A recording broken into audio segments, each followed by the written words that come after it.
Welcome. Let's think about what it is that we're doing here.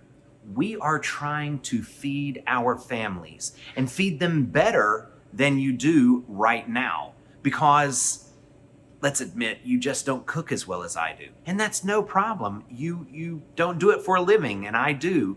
And I'm naturally gifted and I'm just amazing. So for all of those reasons, I'm better at it than you, but I can help. And it's so easy.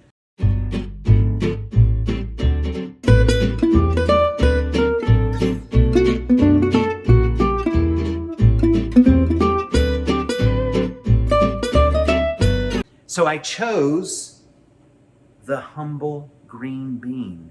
These happen to be cut green beans. They could be the Italian style green beans or the French sliced green bean. Nobody cares. It's just green beans. They're all the same. Okay? Now, in your family, if your kids are lucky, you take this and you plop it in a pot and add a little cube of bouillon or some salt and pepper. Ooh, don't do that. That's horrible. Is that really what you feed your family? What is this? This is just water in here. Pour that off. Pour it down the sink. Nobody wants it. All right, I'm gonna put this over here. Now I've got green beans, but I'm going to let them drain a little bit. And while they're draining, I'm gonna get my pan hot. Ooh, big fire.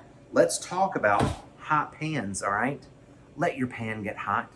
Don't put food into a cold pan because now the fire or the heat from your electric coil has to heat the pan and the food. That's too much. There's too much mass there that's absorbing all of that heat. It's not going to work. It's going to take forever. Just put your pan on there and let it get smoking hot.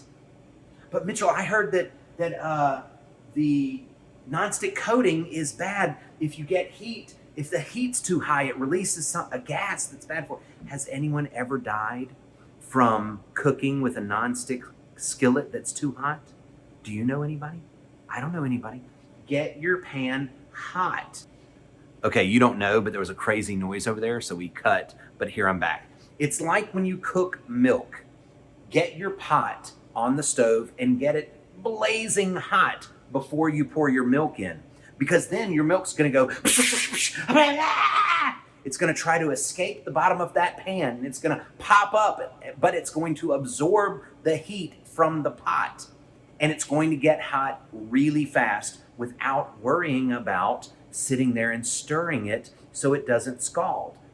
Cold milk into a blazing, smoking hot pot won't scald. Now, once it calms down, it might scald, so you give it a little stir, but it's gonna start boiling really fast. Same thing here. That pan is smoking. So now I can take my green beans and put them in there.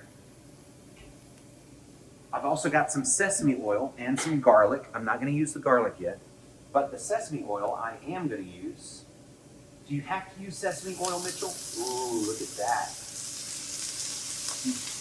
That pan is really hot and I've got it on a medium heat and we're just gonna let them cook. The number one mistake that most civilians make when they're cooking in their own kitchen is they mess with the food too much. Don't mess with it, just let it cook. There's no reason to bother it. I'm gonna adjust the heat a little bit and I'm just gonna let that go. So let's recap.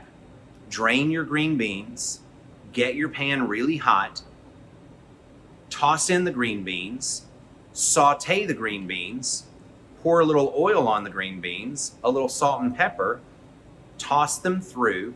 Then right at the end, when you're almost ready for it to be done, that's when you add your garlic. So, because if I add the garlic too early, it's going to burn because that pan is so hot. So just maybe 30 seconds before I'm done, I'm gonna add the garlic, toss it through, and then I can turn the heat off. Now I'll meet you over at the bar and show you what we got. Look at these. I don't know if you can see it from here. Maybe, let me see if I can get closer. And if that's not good enough, I'll let him, is that good enough? Beautiful. All right. So you can see, would you ever think if you were served these like in a restaurant that these were canned green beans that we had just sauteed? I bet you wouldn't, but they are. And not only are they canned green beans, they are, I mean, they're so good. They're just so good. You know, you can tell I like a lot of garlic. You don't have to put that much garlic in there. It's totally up to you, but these are just so good. So this is what we're talking about. We are talking about taking something as humble as a can of green beans and with a tiny bit of chefy type knowledge, elevating that to something that will blow your family away and just absolutely impress them. So I hope that you guys do this. Let me know. If you guys are cooking and doing anything from what we're doing, let us know. Send us pictures, send us videos, whatever. But let us know. We desperately want to know. And thank you again for all of the amazing help. You guys are absolutely incredible.